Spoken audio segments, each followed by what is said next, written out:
Então, tema 3, energia e questões ambientais. A gente vai ver um pouquinho sobre a matriz energética da China. A China é um país que tem a sua base, sua matriz energética, né? A fonte de energia que eles mais utilizam lá não é o petróleo, e sim o carvão mineral. Pode olhar aqui, isso aqui é a base, é a matriz energética deles, né, da China. Pode observar aí que 66,7% de toda a base, de todas as fontes de energia que eles mais utilizam, né, de energia elétrica que eles mais utilizam, provém aí do carvão mineral. Eles são o maior produtor mundial de carvão mineral do mundo, certo? Eles são o maior produtor mundial de carvão mineral. E também utilizam bastante o carvão mineral. E eles também produzem bastante petróleo e gás natural. Pode olhar aqui que a segunda fonte de energia mais utilizada é o petróleo e a terceira aqui seria o gás natural. Também utilizam bastante.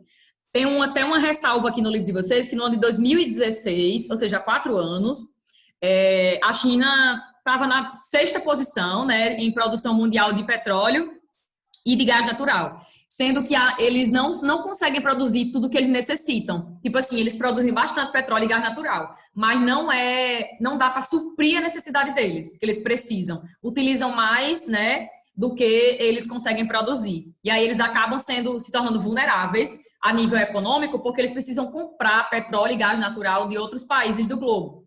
Sobretudo, o petróleo, eles compram bastante do Oriente Médio e o gás natural bastante da Rússia, ali pertinho. Então, assim, estrategicamente, isso é uma coisa negativa para eles, porque eles utilizam bastante ainda fontes de energias não renováveis e fontes que eles não conseguem produzir o tanto que eles necessitam. Então, se esses países que eles compram petróleo do Oriente Médio, ou esses países, a Rússia, por exemplo, que eles compram gás natural, entrarem numa guerra, num conflito, até com eles mesmos, pode ser que eles saiam prejudicados, né? Porque eles precisam bastante disso aí. Tanto eles utilizam isso aqui, essas fontes de energia, para usinas termoelétricas, para gerar energia elétrica, né? Utilizam bastante também para produzir produtos nas indústrias, né? E utilizam como matéria-prima também para algumas coisas, certo?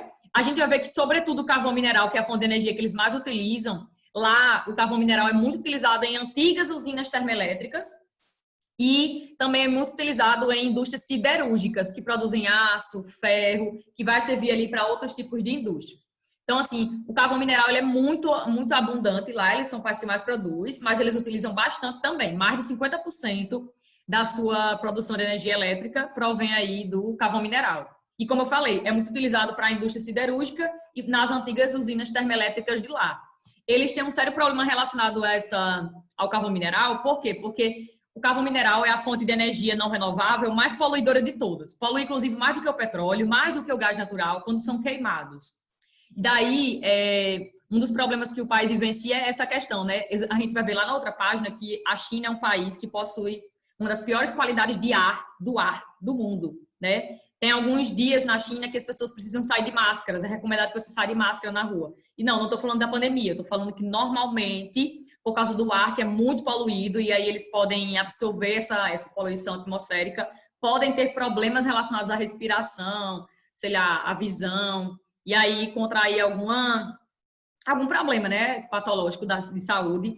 Então, eles são recomendados não sair de casa muitas vezes, em determinados períodos do ano, ou até se precisar sair, usar máscara. De tanto que o ar é poluído lá, certo? A gente vai falar de um efeitozinho de uma névoa que se forma lá, chamada smog. Já eu falo da smog. Mas, enfim, então eles enfrentam esse sério problema relacionado à poluição atmosférica, justamente pelo fato de que as principais fontes de energias que eles utilizam lá são fontes não renováveis. Significa dizer que são fontes altamente poluidoras e fontes que a natureza repõe, mas repõe no ritmo muito mais lento do que a gente utiliza. Não quer dizer que essas fontes não se renovem. Elas se renovam, mas demoram demais para se renovarem, para serem originadas de novo.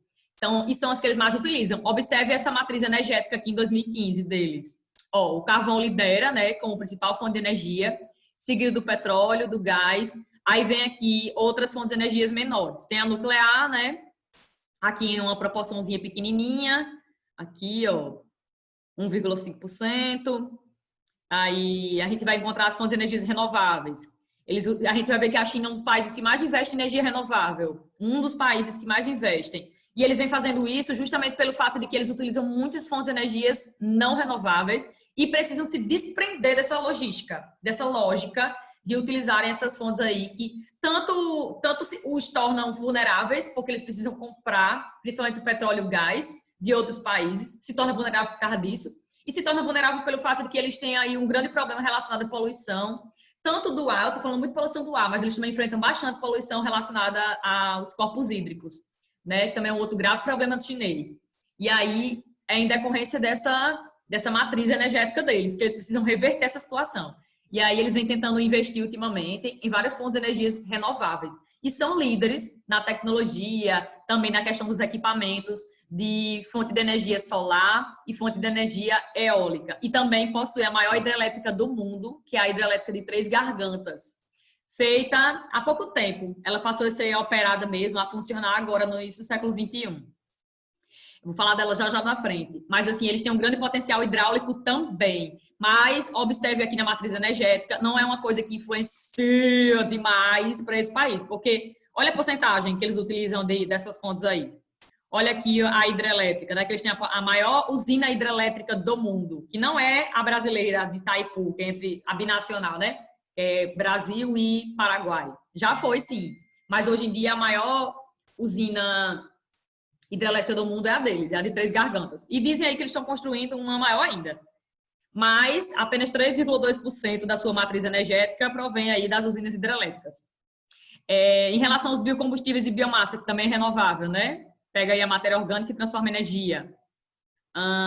Apenas 3,8% e geotérmica, aí aqui junta geotérmica, solar e eólica. Tem 3 aqui, né? A geotérmica, que provém do calor interno da Terra, a solar, os raios solares, óbvio, e a eólica, os ventos. E detalhe, eles são líderes e também, tanto na tecnologia quanto na questão de equipamentos, dessas duas aqui, mundiais, né? Solar e eólica. Vou falar já já lá na frente. Então, só utilizam 1,6%. É pouco, né? Muito pouco. Mas eles vêm tentando reverter essa situação aí, né? Para reverter, mudar esse cenário totalmente. Então, um grave problema que eles enfrentam é isso aí.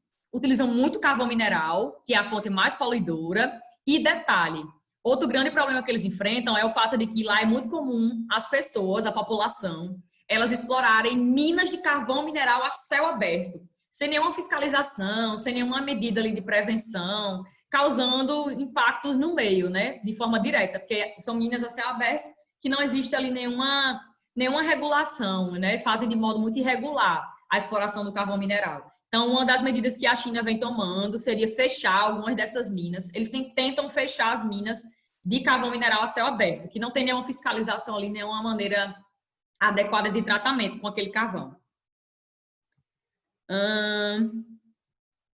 Já falei tudo isso. Muito bem. Está ótimo, tem que ser rápido mesmo, senão não dá tempo. Vocês podem falar, viu? Se tiver com dúvida, se eu estiver falando rápido demais, estiver entendendo, pode falar. Aí aqui vai abordar a questão da poluição, né? Eu falei que é um país que enfrenta bastante esse problema relacionado à poluição. Tanto poluição atmosférica, poluição do ar, através da queima de combustíveis fósseis, que é muito comum, né? A queima do carvão, do petróleo, do gás, seja para gerar energia elétrica, seja para utilizar no meio industrial, enfim. Então, eles utilizam muito carvão, muito combustível fóssil, muitas energias não renováveis. E aí isso ocasiona o quê? Isso ocasiona a liberação de partículas de gases poluentes na atmosfera e causa também a emissão de, quando a gente queima combustível fóssil, a gente manda para a atmosfera CO2, né? Dos compostos que a gente emite para a atmosfera é o CO2. E o CO2 é um dos principais vilões do aquecimento global, né? Que é o dióxido de carbono, CO2, dióxido de carbono. O dióxido de carbono ele é um dos principais vilões, porque é um gás que retém muito calor na atmosfera. Então, quando você emite, além do que a nossa atmosfera, ela consegue, como é que eu posso dizer, absorver, mais do que a nossa atmosfera consegue reter aquele gás, né? Esses gases, eles retêm calor, então eles vão começar a reter cada vez mais calor, e pode provocar aí um aquecimento do nosso planeta, aumentar a temperatura global, né? A média global de temperatura. E aí isso provoca, a gente sabe, algumas consequências. A China é um dos países que mais, salvo engano, é o país que mais emite CO2 do mundo, certo? Se não é o que mais emite, é um dos que mais emitem aí, porque é o país mais industrializado do mundo, né? O país ultrapassou os Estados Unidos. Então, eles emitem muito CO2 e sem contar que eles utilizam muito carvão, e o carvão é a fonte mais poluidora das três. né? Do petróleo e do gás e do carvão, obviamente. Pois bem, eles enfrentam alguns problemas, tanto relacionados à poluição do ar, quanto à poluição das águas de rios e das águas de lagos, assim também como as águas subterrâneas. Por quê? Lá é muito comum eles utilizarem compostos químicos na plantação, que aqui também a gente utiliza, né? Não pode deixar de esquecer que o Brasil também é um dos países líderes aí da agricultura mundial, né? Nós somos um dos países que mais produz produtos alimentares do mundo. A gente fica disputando aí primeiro e segundo lugar, geralmente, com os Estados Unidos. E a gente utiliza muito agrotóxico, muito pesticida, muito herbicida e tarará. Então, a gente sabe que esses componentes químicos, quando a gente adiciona na produção, no solo, né? Eles tanto podem beneficiar, claro, a produtividade, aumentar a produtividade, podem, mas eles também podem acarretar e acarretam sim, né? Consequências no meio, né? Tanto contamina o solo quanto as águas subterrâneas. Quando chove, uma parte da água infiltra, e aí aqueles compostos químicos lá, aqui cita até alguns, como por exemplo o manganês, o flúor, os triazóis, que são compostos usados em herbicidas, eles infiltram no solo, acabam contaminando as águas subterrâneas, e aí isso se torna um problema, porque muitas cidades são abastecidas por água subterrânea, né? Aqueles lençóis freáticos que estão mais próximos do solo. Então, além de você contaminar o solo, aquela água da chuva, ela também leva aqueles compostos químicos para os rios, acaba contaminando a água dos rios, ou então para os lagos daquele país. Enfim, eles enfrentam um sério problema relacionado a isso, mas isso não é um problema só deles. Eu estou relacionando com a nossa situação aqui também, porque também acontece aqui.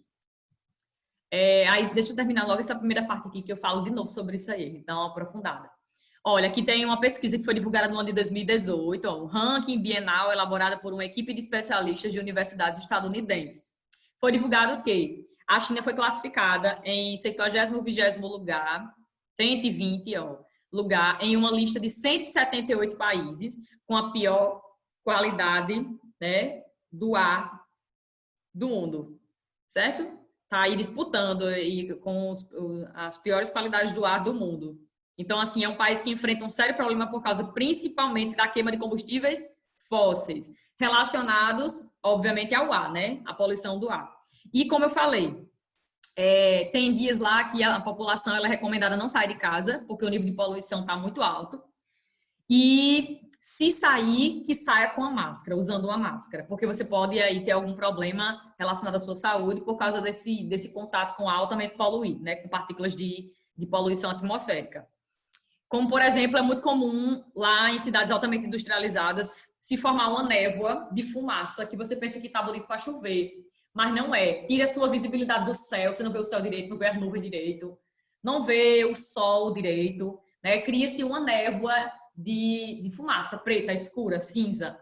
E aí, aquela névoa lá não é chuva, aquilo ali é poluição.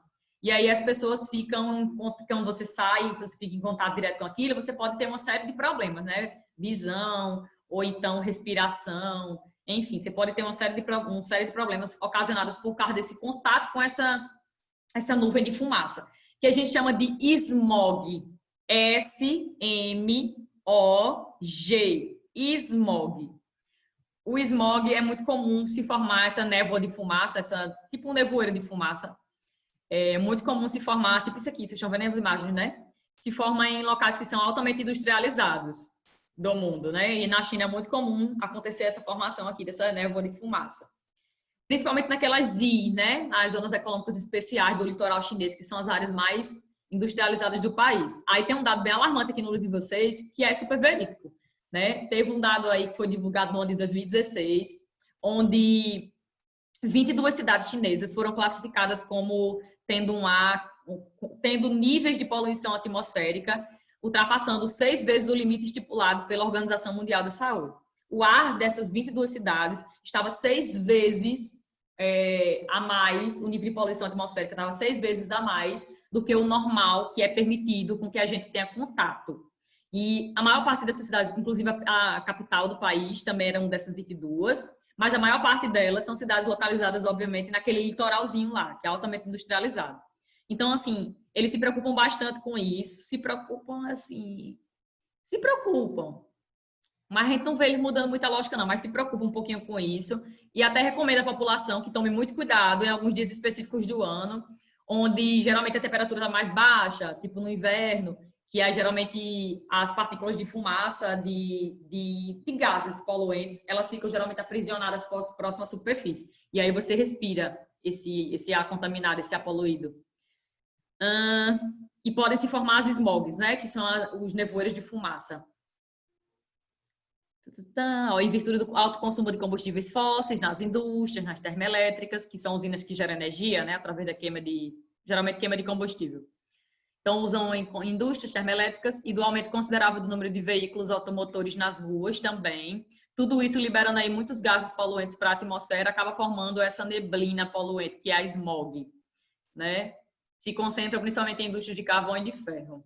Ok, aí vamos para aqui. Eu falei que eles enfrentam outros dois grandes problemas relacionados à contaminação, a poluição também, mas a poluição pela contaminação de produtos químicos que são adicionados, chegam até os rios, aos lagos e até as águas subterrâneas. E aqui tem alguns dados que são alarmantes também sobre esse país.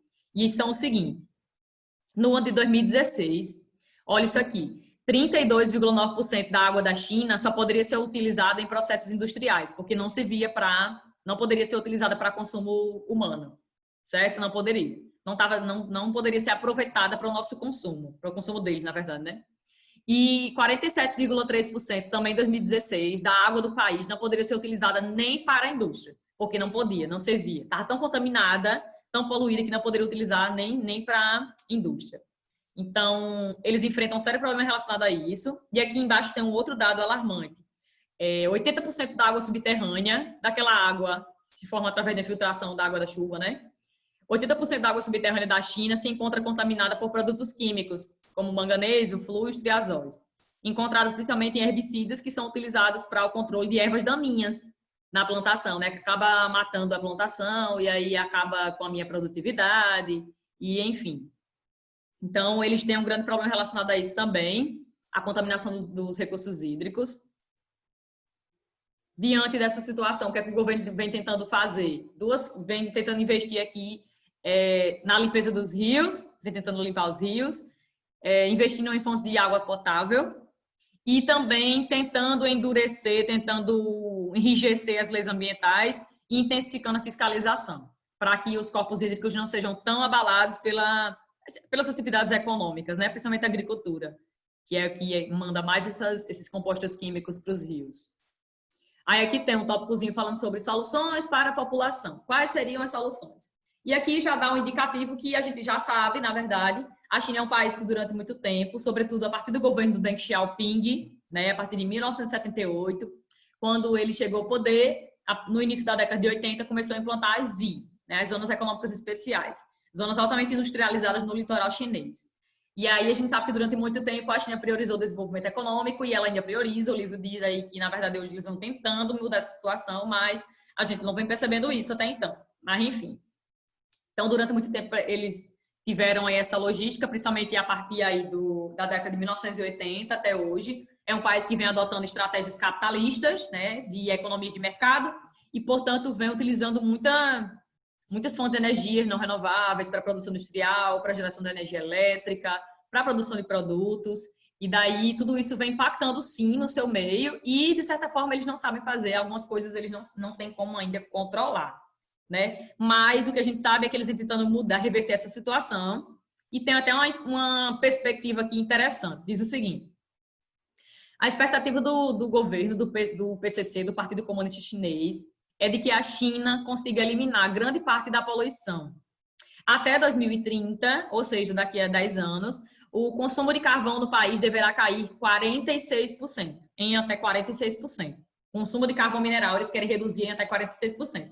Ao mesmo tempo que eles também querem aumentar também os 46% de utilização de fontes de energias alternativas, que são as renováveis.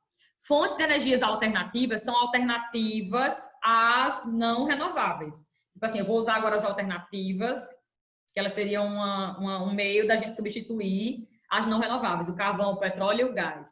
Então, o que é que o governo chinês está tentando fazer? Investir nas fontes renováveis, naquelas em que são limpas, né? Não libera CO2, por exemplo, para a atmosfera. Elas são limpas, embora elas impactem sim, porque até as fontes de energias limpas, as renováveis, elas também impactam. A gente já fez um trabalho sobre isso, vocês sabem. elas também impactam, mas em uma menor proporção. E sem contar que, tipo, as fontes de energias renováveis, elas têm esse nome não é à toa, não. É porque a natureza consegue repor em um ritmo mais rápido do que a gente utiliza, né? A solar, a eólica, a hidráulica, a biomassa, a geotérmica. A natureza consegue repor aquela fonte ali mais rápido do que a gente utiliza. Então, uma estratégia que o governo vem tentando utilizar seria meio que substituir, né, as fontes de energias não renováveis pelas fontes de energias renováveis, que são alternativas. Portanto, até 2040, até 2030, né, diminuir 46% do uso do carvão e aumentar 46% de energias renováveis. Ok, busca-se ainda investir na melhoria da capacidade industrial no país, desenvolvendo novas tecnologias de produção nas empresas e aumentando o rigor na proteção ambiental. Será que eles estão fazendo isso mesmo? Mas, enfim, resultados dessas ações já podem ser percebidos em algumas das principais cidades do país, com redução da concentração de partículas de ar de poluição do ar. Ainda não venho observando isso nas notícias, mas, enfim. Vamos lá, vamos que vamos. Então, aqui, esse último tópico vai falar sobre investimentos em energias alternativas. Como eu falei, o país vem tentando aí mudar a sua logística, né, de utilização de fontes de energias, vem tentando utilizar mais fontes de energias renováveis para substituir essa grande exploração, utilização de fontes de energias não renováveis, principalmente o carvão, que é a mais poluidora de todas. E eles são líderes nessa produção, né? Consomem mais carvão do que as outras, do que o petróleo e do que o gás. E vamos lá. Então, hoje eles vêm tentando aumentar isso aí, né? A utilização de fontes de energias alternativas. Somente a China é responsável por mais de 40% do crescimento da capacidade global de geração de energias renováveis. Então, nos países líderes aí, que mais vem investindo em fontes de energias renováveis e produzindo energia através de fontes de energia renováveis. Aqui tem um gráficozinho, né, mostrando países e regiões selecionadas. Crescimento da capacidade de geração de energias renováveis.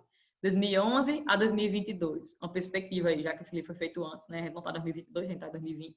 Mas, enfim, a perspectiva aí está 2020.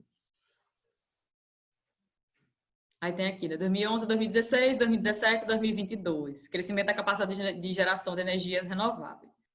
Repare aí que a tendência é que a China aumente um pouquinho, né? Significativamente aí a quantidade de utilização de fontes renováveis. Estados Unidos também, União Europeia não tende a aumentar, a Índia tende a aumentar, o Japão diminui um pouquinho, o Brasil também um pouquinho, e aqui África e Oriente Médio tende a aumentar um pouquinho.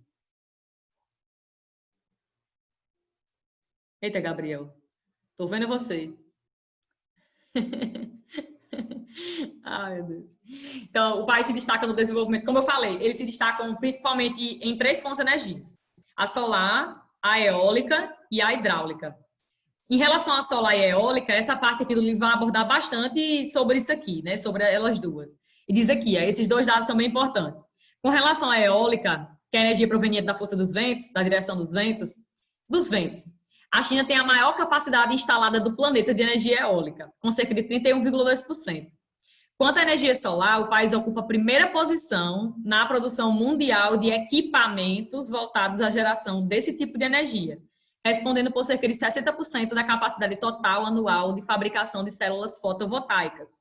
Significa dizer que grande parte daquelas placas voltaicas que a gente vê em cima de casa, de prédio, vocês já viram células fotovoltaicas, eu acho, né? Aquelas placas solares. Grande parte daquelas placas solares são produzidas pela China, né?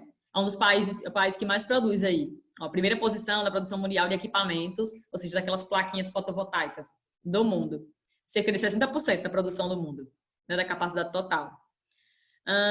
Além disso, também detém a maior capacidade instalada de geração de energia solar do mundo, com 19,6%.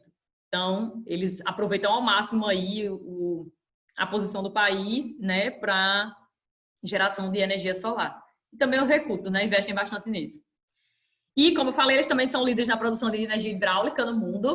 Tem a maior usina hidrelétrica do mundo, passou a ser operada em 2003 e tinha o objetivo de gerar energia, óbvio, energia limpa, e auxiliar no transporte fluvial, transporte dos rios, né? Mas aí a gente pensa que a energia hidráulica, ela não gera nenhum impacto, mas ela gera sim, né? E a gente já falou disso esse ano. A energia hidráulica, ela, por exemplo, quando você Quando você vai fazer uma usina hidrelétrica, quando você vai construir uma usina hidrelétrica, não é só, aqui tem um rio, vou construir aqui. Não é simplesmente isso. Você tem que construir uma represa. E ao construir a represa, para represar a água, obviamente, né, represar o maior número de água possível, para que aquela água ela ganhe uma certa força, e tem que ter água, né, para movimentar as turbinas, que são ligadas a um gerador. Então, você tem que construir uma represa. Geralmente, a represa daquele rio, ela acaba inundando uma área de uma cidade, ocupações humanas, acaba inundando, e as pessoas são migradas, são forçadas a migrar do seu local de origem para outros locais. Sem contar que essa inundação ela pode atingir também hábitats de animais, atingir vegetações, enfim, áreas onde determinadas espécies não consigam sobreviver. Ou então tenham que migrar também de forma forçada para outros locais, acabando também gerando uma certa vulnerabilidade para essas espécies. Sem contar que existe uma certa mortandade de peixes também, né, naquele processo de passagem pelas turbinas. Então, traz sim impactos, não é uma coisa tão bonitinha, não. Tanto impactos sociais quanto impactos ambientais. Mas é uma fonte de energia limpa, né? Tipo, ela não emite CO2, não emite partículas de gases poluentes na atmosfera, ela é limpa. O impacto não é tão severo quanto a isso. Então, a China também é líder na produção mundial de hidroeletricidade, comportando 27,5% da capacidade global instalada. Né? E eles construíram aí essa usina de Três Gargantas através de um rio que é bem histórico lá, que é o Yangtze, o Rio Azul. Foi construído através das águas desse rio. Aqui tem um exemplo, né, das células fotovoltaicas. Eu falando poderia ter mostrado naquela hora, né? Mas tudo bem. Tá aqui, ó. Eles são um país aí que mais produz, né, essas células fotovoltaicas. São líderes na produção de energia solar. Solar, eólica e hidráulica também, tem um grande potencial. Ok, até agora, o que vocês acharam? Estava difícil, não estava? Tem alguma dúvida sobre esse assunto? Que eu terminei o tema. Não tem tema 3. É um tema difícil? Não, né? Não. Não é um tema difícil. Lembrem de observar isso aqui, né? Que é esses dois gráficos. Eu mostrei mais esse aqui porque é da matriz energética da China.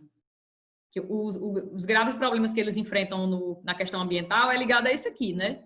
Eles utilizarem mais fontes de energias não renováveis. Embora a gente viu aí no decorrer desse tema que eles vêm tentando utilizar fontes de energias renováveis, tem sim uma grande capacidade para essas daqui, ó, a solar, a eólica, a hidrelétrica, mas ainda não é uma grande porcentagem do que eles utilizam lá. Esse cenário precisa ser revertido e é isso que eles vêm tentando fazer. Então, ao decorrer desse tema, a gente vai ver que eles vêm tentando fazer algumas medidas, eu falei de algumas medidas aí, né, ao longo desse tema, que ou eles tomam agora, ou eles fazem agora, ou já era, né? Mas, enfim. E aqui tem outra figura. Olha, mundo, países produtores de carvão mineral. Eu falei que a China era o maior produtor mundial. E, de fato, é. Olha aqui, 44,6% do carvão mineral do mundo é produzido pela China. Seguida aqui por Índia, Estados Unidos, mas olha a porcentagem dos outros, né? Só que esse aqui pega demais países. São vários países que têm uma porcentagem menorzinha. Mas olha que os outros países que mais produzem não chega nem a 10%. Tá vendo? Não chega nem a 10%. Então, realmente é um país aí que é muito... que produz demais, a produção é muito abundante, mas eles tanto produzem demais, quanto eles também extraem, né? Quanto eles também utilizam demais, né? E é uma fonte aí, como eu falei, altamente perigosa. Principalmente por causa dos problemas que eles enfrentam em relação à contaminação do ar. E libera também, quando você queima o carvão, o CO2, que contribui para o aquecimento global. Então, uma coisa está interligada com a outra. Prontinho. Aí, na nossa próxima aula, a gente vai para esse tema aqui, ó. Tema 4, para finalizar, China no comércio mundial. Também é um tema super fácil de compreender e vocês não vão ter dificuldade, não. Certo? Até a próxima aula. Cheiro no core.